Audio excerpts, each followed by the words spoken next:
Hey guys, welcome back to Fully Spooled. My name is Jeff, and today we're going to be doing the very first step in prepping the engine bay in the SC400 for the engine swap, and that means degreasing, everyone's favorite job. To do that, we need a bottle of the green stuff, we need shop towels, and a really, really filthy dirty engine bay, so stay tuned.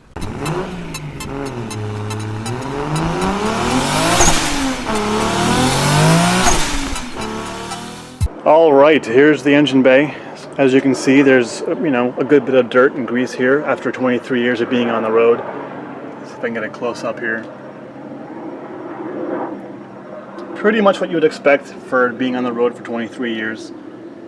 So I'm going to go through and thoroughly remove all of this stuff so I can at least make this place a bit more comfortable to work on. Some of the stuff will come off pretty easily, like this stuff isn't going to be an issue at all. But when you get down to here, this is pretty much like caked on grease and stuff from over the years. So this is going to have to be really scraped up, cleaned with like a screwdriver or something. And then on this side where the battery was, you can see there's a lot of acid damage from the battery on the frame rail itself. So I'm going to sand this stuff down and spray on some rust converter to stop this from rusting away to nothing. So that's going to be next.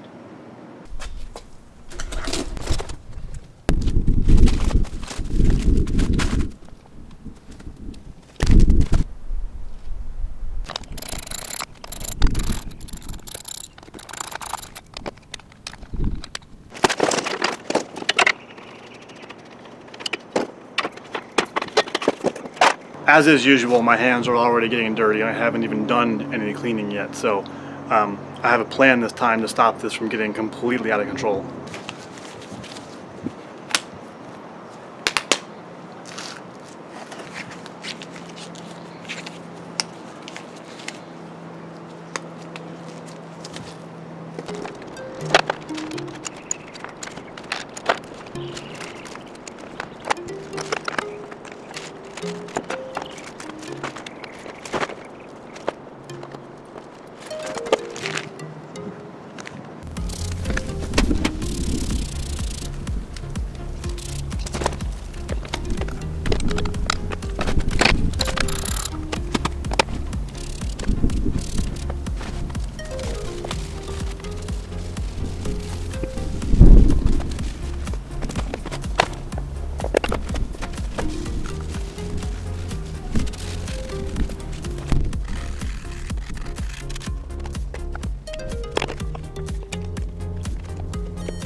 This is about what you expect for a 23-year-old car. Lovely.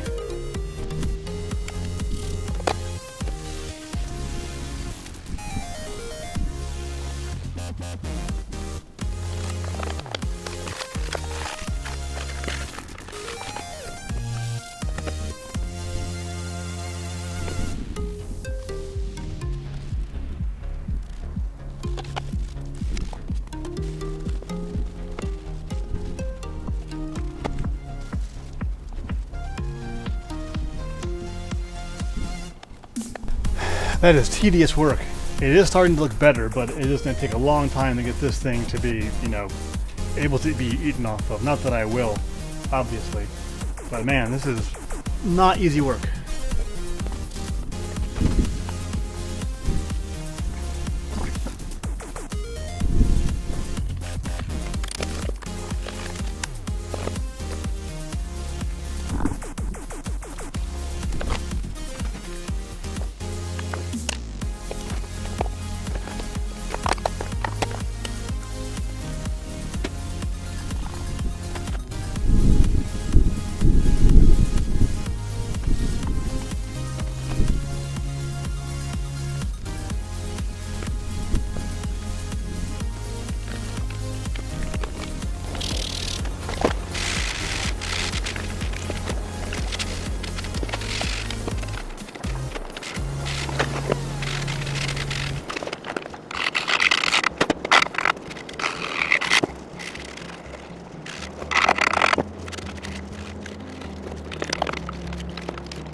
Well, so far I've done a really good job of spreading the grease kind of all over everything, but you know, it is looking more red, so I assume, looking at these also, that the stuff is coming off. It just takes a lot of elbow grease.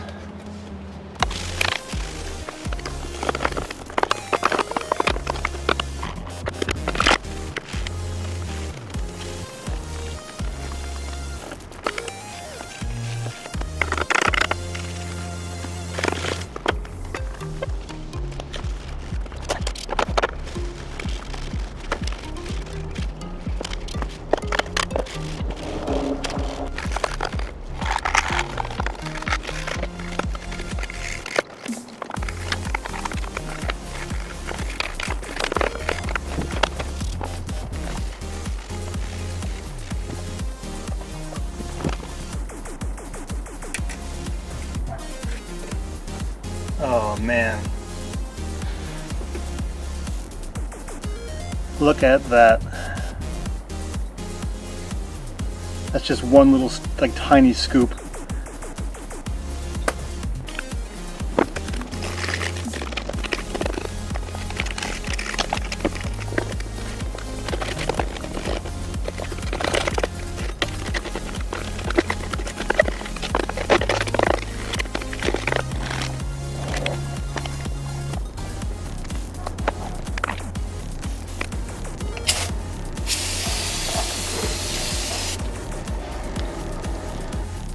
So this stuff's a bit heavier than what I've been using on everything else, but these parts down here, I don't really care about the paint finish of these guys, so I don't mind having a bit heavier engine degreaser. This stuff will remove car paint though, so only use this on things like this that don't require, you know, keeping a good layer of paint on them.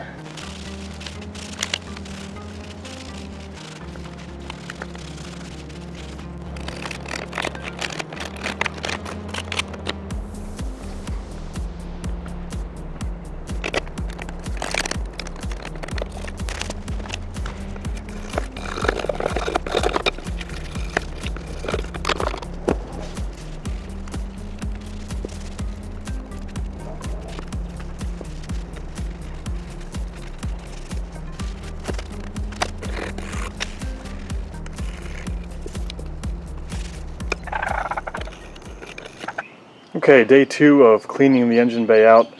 The left side, the passenger side, seems to be looking okay. It's still got some dirt. If you look up close here, you know, I need to go through this again and get it really scrubbed clean, but for now this is good enough. The idea here was just to make it so I wasn't going to get covered in grease and, you know, even touching. I mean, before, if I had just done this, my finger would have been totally black, but it's not too bad. So in the meantime, it's on to this side, which pretty much looks like hell from the, it looks like battery acid had leaked and made a mess and made a bunch of rust and all kinds of stuff. So I'm going to go through and clean all this stuff up right now. Of course, this being a California car, this is the only rust on the entire car. So I'll probably end up having to wire wheel the rust off and then apply some rust converter just to stop it from spreading any further.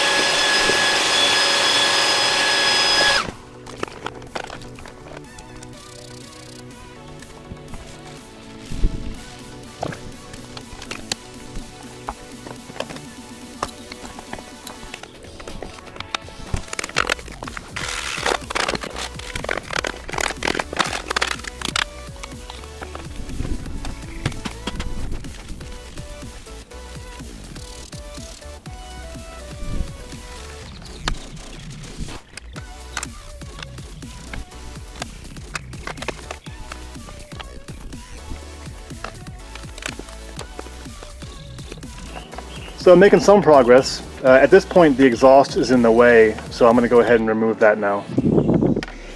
Well, I can't find my adapter for my impact wrench, so this is happening the old-fashioned way.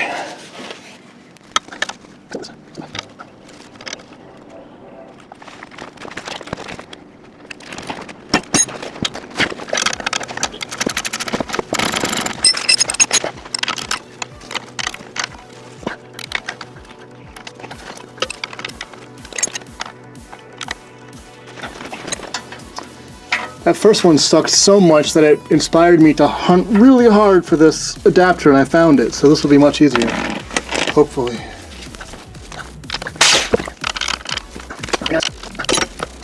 Oh my God.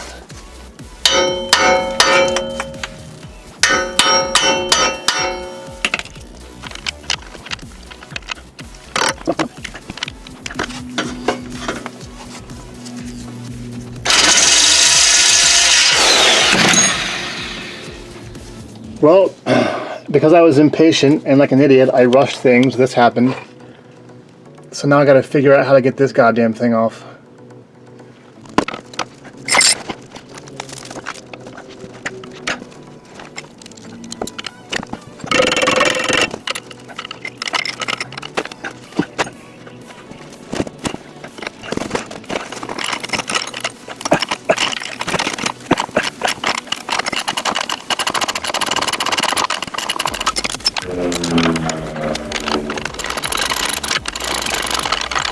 Impatience leads to stupidity. The lesson for today. This happened because I was impatient and didn't find the right tool, so I thought I would improvise, and it ended up costing me about half an hour of work. So this was stupid, and I was impatient.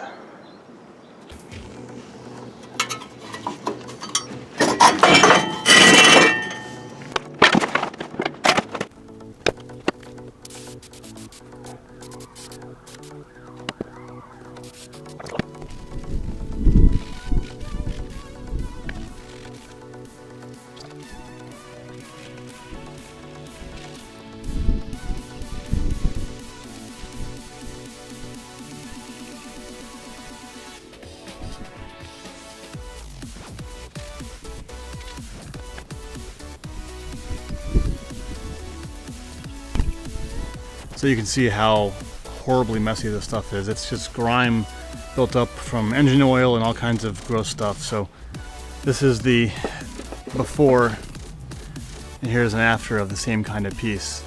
I'm probably going to be losing, no joke, like a couple pounds just from removing all this grime from under the engine bay.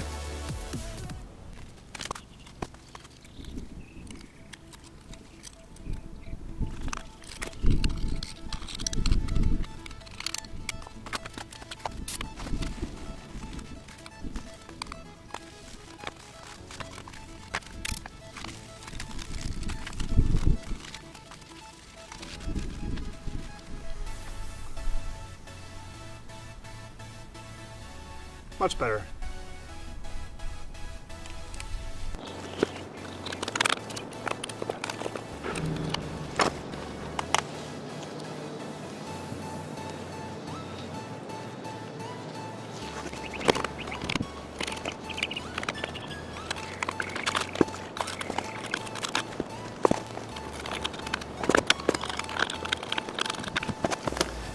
I couldn't tell before, but I just found out that this entire bottom piece to the steering rack actually unbolts. It's like a little tray in the bottom part of the steering rack here. So I'm going to unbolt this thing and clean it separately, which is way easier.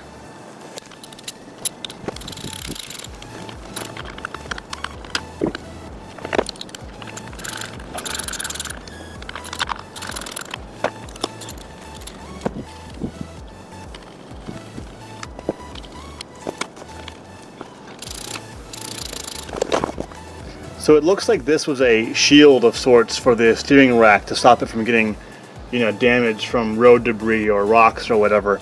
I actually might just clean this thing up and keep it on there, even though I could save, 2 pounds or whatever. This might be good to hang on to keep my steering rack safe while racing.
I was trying to figure out what was causing the passenger side of the car to be so much dirtier than the driver's side, and I think I figured it out. If you look at the driver's side boot on the steering rack here, it's dirty, but it's in good health, you know? There's no real damage or anything here on the driver's side.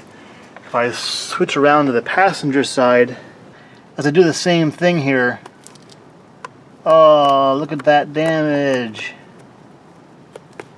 So that's what's causing it. This is what made the huge mess. So I'm probably going to have to end up replacing at least this boot, if not the entire steering rack.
All right, after 2 full days of work, is the car clean? Is the engine bay clean? Not entirely. It's getting there. It's at a point where I'm at least comfortable working on the engine bay now. It's not going to be something where I get completely covered in grease each time I do anything in the engine bay. So as far as that original goal, I hit it. So the good news then is that pretty soon I can start fabricating my engine mounts. And to do that, I will be using these guys, which are from an '05 Pontiac GTO. I got these off of eBay a little while ago, and I read online that you could use these to fit an LS engine into an SC chassis. So we'll see if that works. It's probably going to need to be re-drilled or modified a bit, but that's pretty exciting. So there are a few things that I still need to figure out before I can really swap the new engine into this chassis. The braking system is the original ABS system that came with the car, and right now it's not going to work. I removed the controller from inside the car for that, and also I don't want to have ABS on the car on a racetrack, especially drifting. So I need to figure out which vendor has the best ABS delete kit, and then I will buy that, and that'll be a future episode. I do realize that it hasn't been the most exciting episode watching me degrease stuff, but it is a very important part of the process, and I wanted to make sure that, like every other part of the process, I get it on film. So thank you all for watching so much, and if you liked the video, please do like it or subscribe to my channel. It helps me a lot, so I appreciate it, and see you next time.